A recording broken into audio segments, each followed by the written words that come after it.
So here's a few tips if you're installing ProCore or any type of luxury vinyl plank. There's a few ways these things pop together. First of all, some of them pop together where this side goes in with this side and it pops down from the top, okay? There's also some that come and they actually slide in and they'll come together like this where they'll slide in this direction because they can't pop up. So just make sure when you're looking you find out which type of vinyl plank flooring that you are buying. The type of vinyl plank flooring that we bought today, you're going to need a hammer on this side and you're going to need a hammer on that side. You're also going to need a little bit of this waterproof wood glue because you're going to put that a few little tiny drops on the end. You don't have to, it's not made for that, but it will help it keep it from popping up in the future. Also cut yourself a little piece of some of that flooring on one of the ends. You can cut it off and you'll use that for tapping it together whenever it's in place.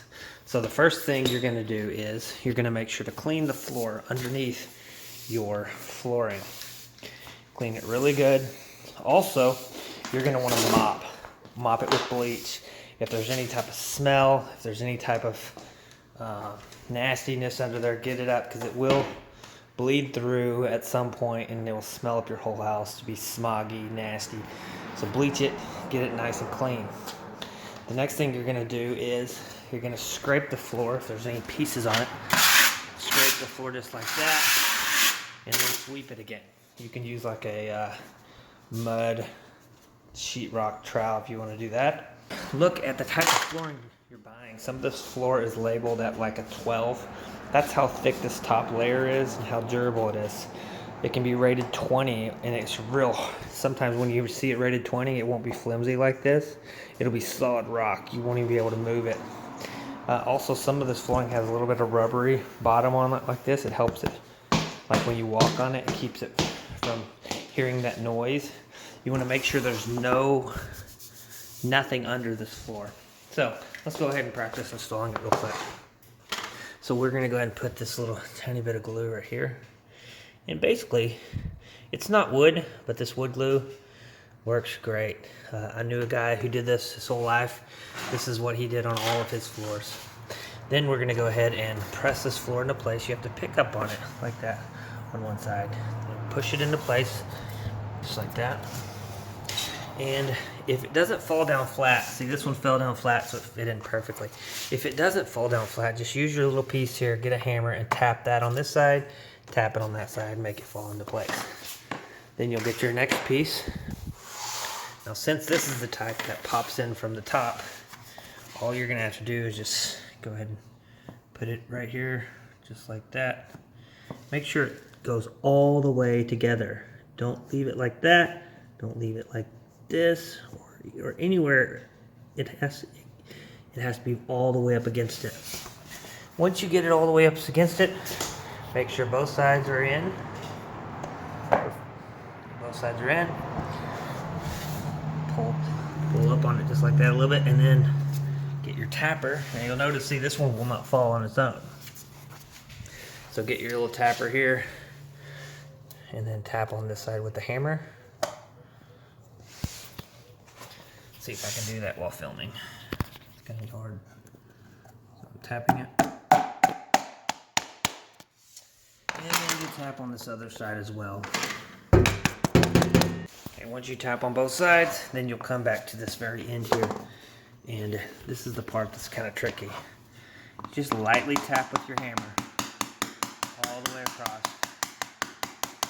Just like that. Make sure you fill it. Make sure there's no high spots anywhere. You could use a rubber mallet as well. Sometimes if it's not a hard surface, it will want to press up on the end. So a hammer works well. Just don't hit it too hard. So there you go. That's how you would do that. That's the simple way. Then you move to the next piece. When you're cutting this stuff at the very end, basically how do you cut? You just want to have yourself a razor knife. You take your razor knife and you can use a triangle to make it a straight cut. You just take your razor knife with that triangle on a straight line. You just score it. So basically you just score it on this side, break it, and then score it on the other side. So I'll show you how to do that real quick. Let's take a piece we've already cut. I'm gonna score it on this side. I'm gonna have to take my phone real quick.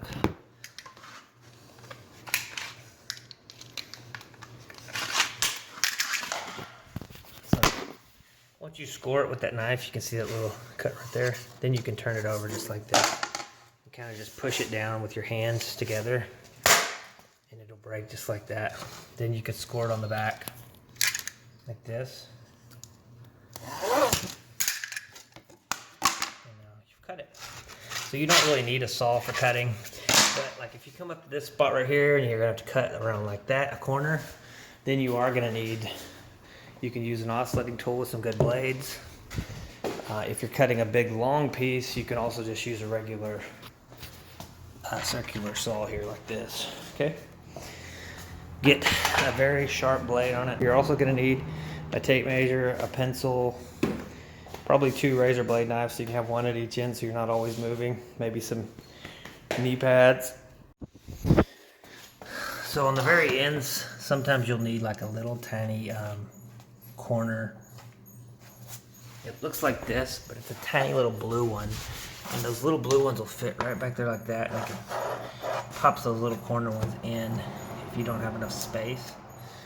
You're also going to need something like this to cut the big long ones that finish on the end. And you might end up needing something like this to cut little circles or squares or around little corners, or if you need to cut out for trim or whatever like that. Sometimes around the doors, there'll be some type of door trim that you'll have to cut around like that. Make sure you have a little broom. You're going to want to make sure you have a little mud trowel, a hammer, tape measure. You're going to need a pencil. You're also going to need a triangle so you can scrape and cut this stuff. Now basically the first thing you're going to do is just go and sweep out where you're about to lay your tile. Make sure there's no nails, there's no mud, there's nothing that will keep the tile from laying flat. If there's any type of unlevelness in your floor, you're gonna have to use some Level-On, run it around, flatten everything out, because these floors do not stick down with glue, okay? They lay flush and they lay flat. How do you pick out what type of floor that you want? That's a whole different story. The first thing you're gonna wanna do with this luxury vinyl plank flooring is go ahead and open the box on the end, just like that, and slide the flooring out just like this, okay? Now on these luxury vinyl plank pieces, the ends do want to break and chip pretty easy, so you have to be careful when you're loading, when you're unloading, when you're taking this stuff out of the box. You don't want to break or chip the ends of this flooring. When you're putting this together, this is how you put it. We put the first one on. Now we're gonna go ahead and put the second one on. The first one going against the wall is always gonna be a little tricky. You wanna just make sure the ends are lined up perfectly. And when you're putting this flooring together, the most important thing is to make sure that it's all the way pressed up to the other piece before you hit it down. And the next thing you're gonna do is, once you have your end piece and you're ready to cut it off,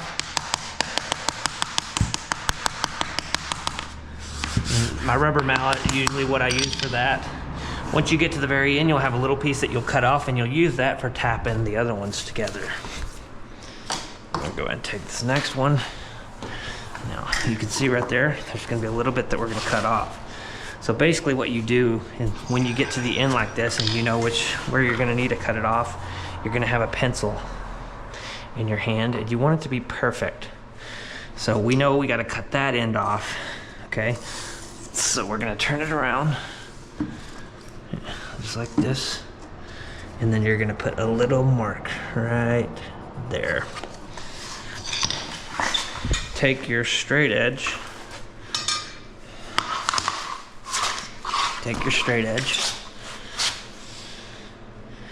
and obviously there's gonna be trim on one side typically, so the straight edges doesn't always have to be perfect, but take that straight edge And then you take your knife, run it down like that, and you can go ahead and pop that off. There's a few different types of flooring that you can buy. If you go and buy like a Home Depot LifeProof flooring, typically when you're installing each end, which is like this right here, when you're installing the ends, it won't just come right on top like this. And then you hit it, you know, you have a rubber mallet and you hit it and you tap it together. Some flooring will actually slide in on the edges like this. And so you'll have to come in from the side and slide it in and under. So just remember when you're installing this, the reason why I like the LifeProof like that is because it never pops up at the ends. This ProCore flooring, it can over the years start popping up just like that. And so what we're gonna do to keep that from happening, and this was a suggestion by someone who did flooring like this for his whole entire life, he suggested that what I should do is buy some of this waterproof wood glue. Now, I'm sure there's some type of other glue you can use, but he said just put a dot. He said you don't actually have to put the whole thing with glue, but just put a dot of glue on the ends. So before you would actually put this stuff together, you just put a dot, tap it together. He said that has always been what his professionals did while they installed the flooring. Now, when you also do this type of flooring, you need to make sure there's no moisture coming in. Now, this wall over here did have some leakage coming in from the outside because it's flush with the outside, and we are gonna do something on the outside to fix that. But what we ended up doing is we bought some of this tripolymer, what do you call that? Tripolymer roof and construction seal. And I cleaned it, washed it, and then I let it dry really good. And then we put sealant right under the bottom of this and put that against the wall as a water barrier so that if any water does try to run under that wall, it'll stop, hit this, and run off. And so we did that all the way down. So consider that if you have any type of water penetration coming in from the sides. This stuff does not have any glue that goes underneath it. No glue goes underneath it, so just it's laying flat, so if any water goes under it, it'll stay under it. It's not supposed to mold or anything like that. Eventually it'll dry out, but just know that there's no glue underneath the stuff. You just lay it. Also, it'll be different types. This type has a little bit of a rubbery bottom, and the reason why I like the rubbery bottom is because it's kind of soundproof. Like when you're walking on it, it may move or bubble a little bit, but that bottom of it does have some type of soundproof to it. Also, they rate the top part of this based on a number. This is a 12, but they make this like the other brand that they had. It went up to 20, and the higher that is, the thicker that top layer is, and also there's a durability about that top layer that is better with certain types of flooring. This is $2.99 now a square foot. There were broken ones in some of these boxes, so I got them half price or even less. We did do a pro price, so we got a little bit off from that because we spent more than $1,500. But you can save money in all types of different ways. If there is one, and you always want to find them, if there are any in these old broken boxes that have broken ends, so look through them. If they have broken ends like this, you want to use those at the very end. So if I'm installing this flooring like this one would be used right down here because a piece of trim would fall over it. Also, you can cut this off. Now, typically when you're installing this flooring, the most important thing is there's different ways of installing it. Some people like to do it where they'll install it like this, and then the next one they'll just cut in half. And so they'll have a full piece and then a half piece, and then a full piece and then a half piece. I like mine looking more of like various in various places. So the next one I would cut maybe this long, then the next one be this long, then the next one be that long, and then I just randomly do it, space it out. Another thing you're going to want to take with you, you'll notice there's going to be little tiny pieces of stuff on the flooring. Anytime you're installing something like this, you need to bring a little hand broom with you so you can brush those little things out. So just go ahead and bring this along with you take it off if you need to, so it makes it easier. And then you can go ahead and take this with you, so that way you can go like this. Make sure that there's nothing underneath that flooring. A lot of people don't realize if there's any type of little thing under that flooring, over time, it can mess up the flooring.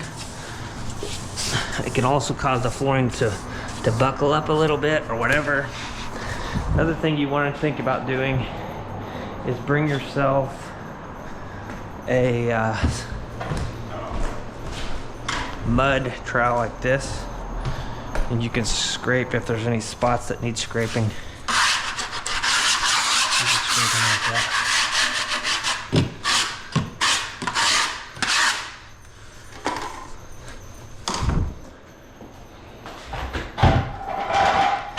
So I'm gonna go ahead and close this door like that. And you make sure to get all this little stuff out.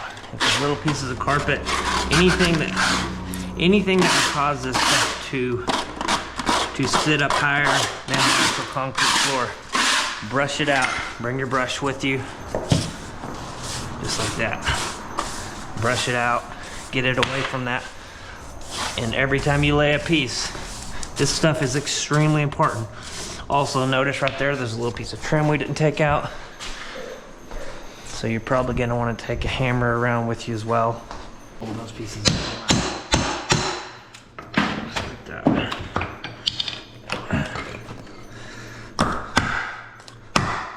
There we go. So I got a little piece of trim. Pulled it out. Anytime you got nails and something, put it in a place where it's not going to hurt someone's legs or feet.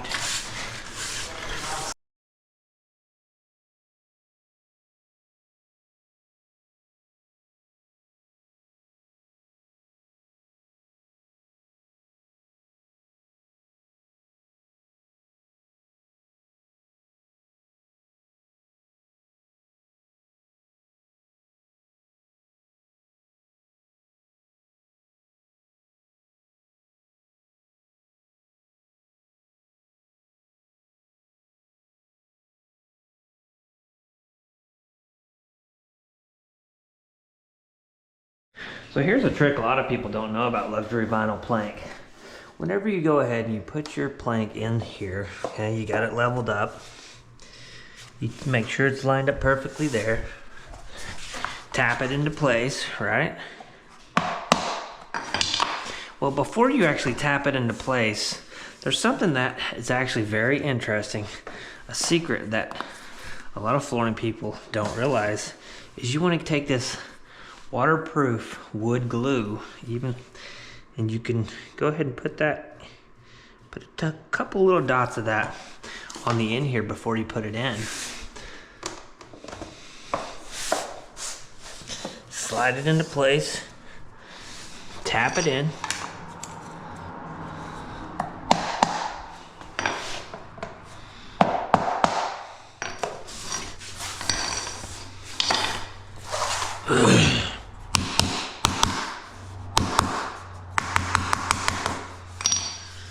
And those ends will never pop up.